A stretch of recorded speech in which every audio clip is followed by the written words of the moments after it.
The shot rang out like thunder through the canyon. Tala didn't flinch. Her eyes were locked on the jagged silhouettes moving through the pine shadows below. 5 riders. Too close. Too many. The first flash of dawn cast crimson light on the sandstone cliffs, and in its glow, the figures became clearer. Bounty hunters, their rifles slung low, eyes scanning for tracks. They had found them. She turned back to the boy behind her. "We run. Now!" The child nodded silently, clutching the small pouch of dried corn she'd told him not to let go of, no matter what. Tala grabbed her bow, slung her quiver across her back, and whispered a short prayer to the wind spirits of the mountain. Then she took the boy's hand and ran. Their moccasins kicked up dry dust as they moved up the slope, weaving between boulders and thorny brush. The forest around them felt too open, too quiet, the kind of silence that meant someone was waiting. A second shot split the air, this one closer. "Go!" she yelled, pushing the boy forward just as a bullet smashed into the tree beside her. Splinters grazed her cheek. She didn't stop to look. She kept moving, her legs pumping, lungs burning. The boy stumbled but kept up. Behind them, hooves pounded. The bounty hunters were no longer hunting. They were chasing. They reached the old mining trail carved into the edge of the ridge. Tala knew it well. The ledge was barely wide enough for 2 feet, but it would force the riders to dismount. She shoved the boy ahead. "Stay close to the wall.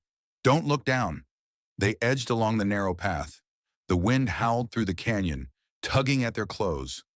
One wrong step meant a 100-foot fall into Rio Blanco's dry bones below. Tala could hear the riders dismounting, boots hitting stone, metal scraping leather. No time. She reached into her satchel and pulled out a small clay pot, her last one. Inside was black powder stolen from an army stash months ago. She turned, smashed it against a rock, and struck her flint. The explosion was small but bright enough to blind and loud enough to echo like thunder. Screams followed. One man fell. Horses scattered. Rock tumbled. Tala pulled the boy around the final bend of the ridge and into the mouth of an old tunnel. She lit the stub of a resinous pine torch and pushed forward into the darkness. They wouldn't follow her here, not yet. Inside the mine, the air was cold and thick with memories of hiding, of resistance, of whispered prayers to gods no white man would ever understand. She sat the boy down, checked his knees. Blood, but not much. "Who were they?" he asked in Apache. "Men who get paid to pretend the law is justice," she said. "And why us?" Tala looked into the flickering light of the torch. "Because we remind them that we're still here." Outside, the sun was climbing over the canyon walls. The riders would regroup. They always did. But Tala wasn't running anymore. Not really. She had one mission left. Get the last surviving families of the ND out of this cursed territory. The army had declared them relocated. The bounty hunters wanted them dead. But Tala had made a vow to her brother's dying breath. Save them, even if it costs you everything. That vow had led her here, bleeding, hunted, hungry, but still breathing. She stood and unrolled a faded map drawn by hand. One trail remained, north, through the White Fang ravines, past the burned lands and into no man's country. But it wasn't just land they'd need to cross. It was time. Every hour brought more enemies. Every sunset stole another piece of hope. Still, she traced the trail with her finger and nodded. "We move at night," she whispered. The boy looked up, his face smeared with dirt and defiance. "Will we make it?" Tala answered without hesitation. "We don't have a choice." The wind outside shifted, and so did fate. The desert didn't sleep, not truly. Even at night, the land of Rio Blanco whispered threats, dry grass rustling like footsteps, coyotes calling like spirits lost between worlds, and the wind dragging secrets across the dust. Tala crouched low in the brush, scanning the valley below. The moon was a sliver, just enough to see but not enough to be seen. That was good. She counted the riders. 3 now. The others hadn't survived the ridge. They were setting up camp near an old cattle fence. Lazy, overconfident, typical white mercenaries chasing brown ghosts for silver coins. Tala felt the boy press close to her back. He didn't speak. He didn't need to. His breathing was tight. He was scared. She reached behind and gently squeezed his hand. "We wait," she whispered. 2 more hours until they could move. She couldn't risk another open trail with the bounty hunters so close. The bone trail waited just beyond the valley, a forgotten path carved through jagged cliffs and crumbled burial grounds. It was sacred land, forbidden in old stories, but it was also the only way north now. The army wouldn't go near it. Tala figured ghosts were easier to reason with than soldiers. She thought back to the day she buried her brother, 6 months ago, a burning raid, screaming, ash falling like snow. He died buying her time to escape with the last 3 children of their band. Only one was left now. The other 2, she didn't let herself remember. The boy stirred. "They'll follow," he whispered in Apache. "They always do," she said. "But this trail is older than they are." When the time came, they moved like smoke. No fire, no prints. She led him through a dry riverbed choked with moonlit bones. Cow, deer, man, all the same under the desert stars. Hours passed. The wind screamed through the ravine like something angry, the kind of sound that made even brave men whisper prayers. Then the smell hit her. Smoke. Not old. Fresh. Tala stopped. The boy bumped into her, startled. She turned, eyes hard. "Climb!" They scrambled up the canyon wall to a ledge just high enough to hide. Tala pressed flat against the stone, holding the boy against her.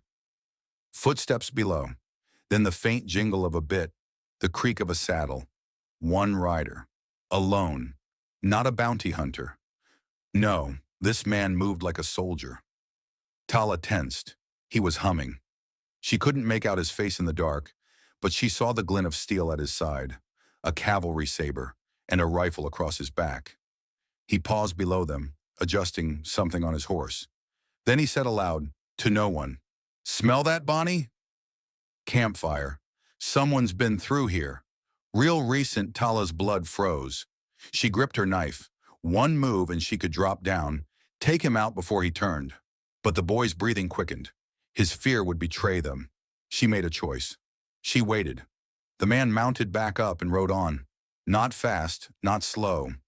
Just far enough away to let them breathe again. The boy whispered, "That was a soldier, wasn't it?" Tala nodded. "Then the army's here too?" "Always was," she replied. When the sky began to pale, she found the marker, the stacked stones that meant they were close. The bone trail was ahead. They crossed into the ravine just as the first light of day painted the cliffs in copper and blood. The rocks glowed like embers. The wind stopped. Dead silence. Even the boy noticed. This place is quiet. It's listening. They walked between ancient stone pillars, past weathered glyphs etched by hands long gone. Tala touched each one with respect, whispering names only remembered by the wind. And then she saw it. Boot prints. Fresh, wide, deep, carrying weight. Someone else had entered the bone trail before them, recently, and that meant only one thing: they weren't alone. The canyon walls narrowed until the sky was a single blade of gray light above them. Tala moved slower now. The prints were too fresh. A single man, she guessed, but trained. The way his boots pressed into the dirt, deliberate, silent. Not a scout, not a bounty hunter. Soldier, special kind. Tracker. The boy sensed her unease. "Should we go back?" "No." Her voice was stone. "There's no back anymore." They pressed on. Heat built in the narrow corridor. The air was stale and dry, like a sealed tomb. The bone trail wasn't just a pass. It was a warning. And someone was walking ahead of them, like he had no reason to fear it. She saw the first sign of him around midday. A pile of stones, wrong shape, wrong place. A deliberate mark, set where only someone like her would notice it. A message. She crouched, studied it. "What does it mean?" the boy asked. Tala didn't answer right away. The formation was military, a message between scouts. But this one had an old twist, one she hadn't seen in years. "This man," she murmured, "knows Apache code." The boy looked confused. Tala stood. Her eyes were hard. "He's not here by accident." They climbed higher into the cliffs, passing through a cleft in the stone shaped like a screaming mouth. Beyond it, the air changed. The trail curved upward into a sunlit plateau littered with broken stone altars and charred wood. Ash crunched beneath their feet. Someone had camped here. Recently. Tala moved fast, scanning the site. She found it near the edge. An old army canteen, dented but clean. And beside it, a piece of folded canvas. She opened it. A crude sketch. Her, the boy, the bounty hunters. Notes in English. Marks in red ink where he thought they might go. The soldier had been tracking them for days. "He's hunting us?" the boy asked. "No," Tala said, still staring at the paper. "He's watching the ones hunting us." Then she heard it. A snap. A breath. She spun, knife ready. And there he stood, 10 feet away. Worn cavalry hat, long coat, skin sun-seared, eyes gray as storm clouds. One arm bandaged, tight and recent. Rifle across his chest but not raised. He didn't move, just watched. "I was wondering when you'd spot me," he said. His voice was calm. Software not young. Tala didn't lower her knife. "What do you want?" "Same as you," he said. "Them dead. You alive." The boy clung to her, eyes wide. The man slowly reached into his coat. She tensed, but he pulled out a medallion, tossed it to her feet. She didn't take her eyes off him as she picked it up. Army, Union, engraved name, Captain Elias Vaughn. She narrowed her eyes. "You're a long way from your war, Captain." He nodded. "Aren't we all? What are you doing on our land?" "I saw what they did to Red Mesa," he said, voice low. "To the women, the children. Saw the army cover it up. Paid bounty hunters with our payroll to do it. That was 4 weeks ago. I walked out, put a bullet in my colonel's leg on the way." Tala felt something shift in her chest. She didn't believe easily. Couldn't afford to, but this man's eyes didn't lie. "You're deserting." He shook his head. "I'm defecting." The boy stepped forward. "Why help us?" Vaughn looked at him then. Not as prey, not as threat. Just a boy. "Because no one else will." A pause. Then Tala lowered her knife. Vaughn nodded once, and that was all the trust either of them could afford. "We're being followed," she said. "I know," he replied. "They're a day behind. 3 more joined them from Fort Craig. One of them knows how to track. Probably ex-Confederate. Real mean bastard. They're planning to cut you off at the Devil's Shelf." "Then we don't go through the shelf." "No," Vaughn said, shaking his head. "We go over it." Tala frowned. "That's suicide." "It's wind-scarred, steep, and brittle," he admitted. "But it's not guarded, because no one's stupid enough to try it." Tala glanced at the boy, then at the soldier. "I've done stupider." "Then we move," Vaughn said. At nightfall. They packed fast, quiet, efficient, like wolves on the edge of a battlefield. As dusk fell over the bone trail, 3 unlikely souls stood at its highest edge, staring out over the broken land ahead. One was hunted, one was haunted, one had nothing left to lose, and all of them knew, by sunrise, blood would be spilled. The moon barely lit the jagged ridge ahead, a knife-edge path called Devil's Shelf by those foolish enough to remember it. Tala stepped carefully, her moccasins whispering against the rock. Every foothold was tested, every breath controlled. Below, the canyon dropped into a black void. One misstep here didn't mean pain. It meant vanishing forever. Behind her, the boy followed her footsteps like a shadow. His breathing was shaky but steady. He hadn't spoken in half an hour. He knew now what kind of place this was. Captain Vaughn brought up the rear, his coat drawn tight against the wind. The wound in his arm had opened again. She could smell the blood, sharp and coppery, but he said nothing. No one talked on Devil's Shelf. The first hour passed in tense silence. The trail thinned even further, narrowing until only inches remained between boot and oblivion. Rock crumbled beneath Tala's foot once, but she caught herself, flattened to the ridge like a cougar clinging to a cliff face. Vaughn cursed softly behind her. "This trail's a damn death sentence." "No," she said coldly. "It's a promise. One the land makes to those who take more than they need." They moved on. The shelf twisted left around a boulder slick with lichen. Tala helped the boy across, then turned to offer her hand to Vaughn. He hesitated. Pride, maybe. Then he took it. His grip was rough, strong, human. But something else caught her attention. A glint, just past his shoulder. Movement in the dark. Her eyes narrowed. "Down!" she hissed, pulling him hard. A shot cracked the silence. Stone shattered where his head had just been. Sniper. From the ridge above. She dropped flat, pulling the boy beneath a stone outcrop. Vaughn rolled low behind another. Another shot whined past, ricocheting off the rocks. "They've caught up," Vaughn muttered. "Damn it. They must have doubled back through Mescal Flats." "How many?" "Too far to tell, but at least one has a sharps." Tala cursed under her breath. "We need cover. Fast." "There's a ledge up ahead. Cuts back under the overhang. Could give us a blind spot." "Go," she said. "I'll keep them busy." "You'll die." "Maybe." He looked at her, really looked, and then nodded once. "Don't be a hero," he said, before pulling the boy and making a run for it. She rose for just a second, enough to draw fire. 2 shots. She dropped again. Counting, timing, 1 shot, 3 seconds, reload. Then she sprinted. Loose gravel shifted beneath her feet. A bullet tore past her ear. Another. But she didn't stop until she reached the ledge. Vaughn grabbed her arm, pulling her into the narrow space beneath the overhang. It wasn't much, but it was something. They crouched together, breath heaving in the cold air. "They're moving," Tala said. "Coming down the scree slope. Fast. We've got 5, maybe 10 minutes before they hit us." "Less." She looked around. The ledge was narrow, but the stone above them had cracks, loose debris, weak points. "If I can get above them," she said, "I can bring the ridge down.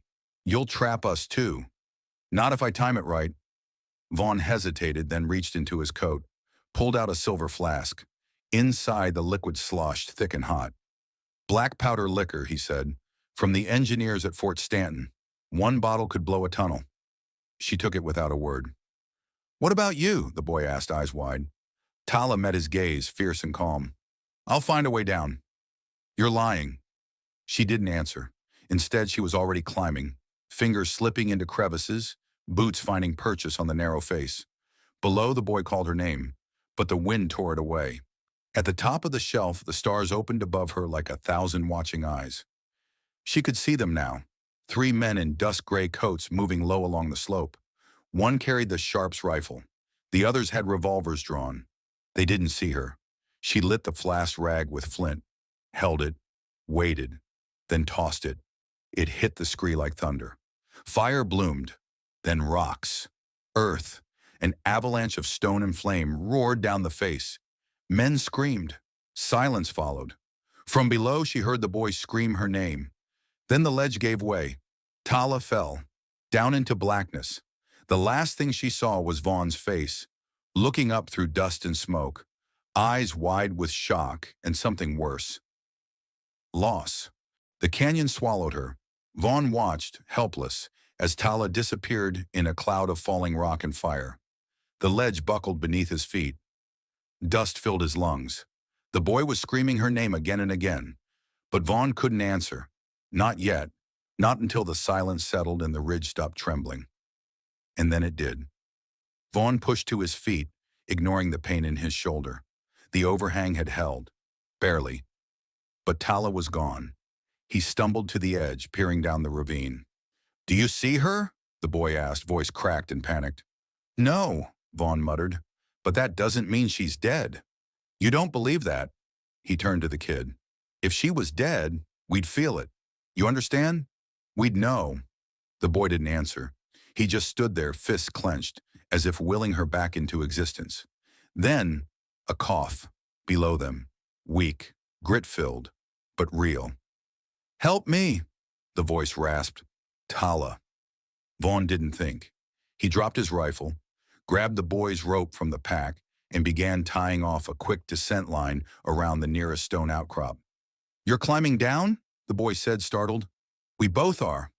"I don't know how." "You'll learn fast." They moved together. Vaughn's military precision met the boy's fear-honed focus. They reached the lower slope where the blast had torn loose tons of stone. The sharpshooter and the other bounty hunters were buried beneath it, silent now. No mercy for men like them.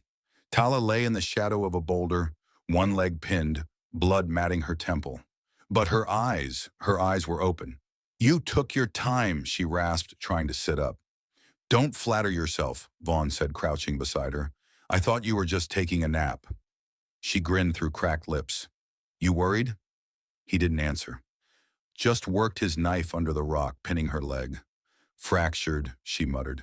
Maybe broken. But I can move. Not far. Not on foot. Vaughn hesitated, then turned to the boy. We'll make a travois, like before. No, Tala said, gripping his sleeve. That'll slow you down. And they're coming. Walton won't stop now. He's right, the boy added. Back at Fort Stanton. The officer, he said reinforcements are days away. Less if they're mounted. Vaughn clenched his jaw. The window was closing. We've got one shot, Tala said. A path north. High country. Off trail. You mean Ghost Hollow, Vaughn said quietly. She nodded. My mother's people used it generations ago. Through pine, rock, shadow. No white man dares follow. That's legend, Vaughn muttered. Tala smiled faintly. So was I. They moved before first light. Vaughn carried her most of the way until the terrain forced them to improvise a crude stretcher. The boy took lead, scanning for traps, tracking signs, growing with each mile. No longer a child. Something else now. Something forged by fire. By dusk, they reached the edge of Ghost Hollow. The trees here grew close together, their trunks twisted, their branches thick with ancient moss. Wind whispered like voices through the canopy. The trail, if it could be called that, disappeared entirely, leaving only instinct and memory. This is where they'll stop, Tala said. You sure? Vaughn asked, scanning behind them. They won't risk it, not with night falling. The land here remembers. They made camp in a natural alcove beneath two leaning pines. Vaughn started a smokeless fire. The boy fetched water from a nearby spring. Tala rested, her wounded leg wrapped and elevated, face pale but eyes still sharp. We can't stop for long, she said. You'll rest tonight, Vaughn replied. We push tomorrow. And after? The boy asked. Neither answered at first. Finally, Tala spoke. We head to Raven's Nest. The boy frowned. That's just a story. Tala met his gaze. So was survival. Raven's Nest, a plateau deep in the wilds where the last free Apache families had once gathered. A place untouched by roads, unreachable by army wagons. If it still existed, it was their only hope. You've seen it? Vaughn asked quietly. Tala's eyes drifted toward the firelight. Only in dreams, she whispered. But dreams are maps, Captain. You just have to know how to read them. The wind shifted. Somewhere far below, dogs howled. Pursuit would come again soon. But for now, in the dark heart of the forest, they were three survivors wrapped in silence and ash, bound not by blood nor nation, but by something deeper, a trail of fire behind them, and freedom waiting somewhere ahead. The storm rolled in just past midnight. Thunder cracked like cannon fire through the pines, and the trees above Ghost Hollow trembled as sheets of rain poured down from a black sky. The fire had long since died. The makeshift shelter Vaughn built, nothing more than branches lashed with strips of torn canvas, held up but barely. Tala was burning with fever. Her skin flushed, damp with sweat, and her breath came shallow. Vaughn sat beside her, jaw clenched, one hand wrapped around his rifle, the other around hers. The boy crouched nearby, wide-eyed, trying not to look afraid.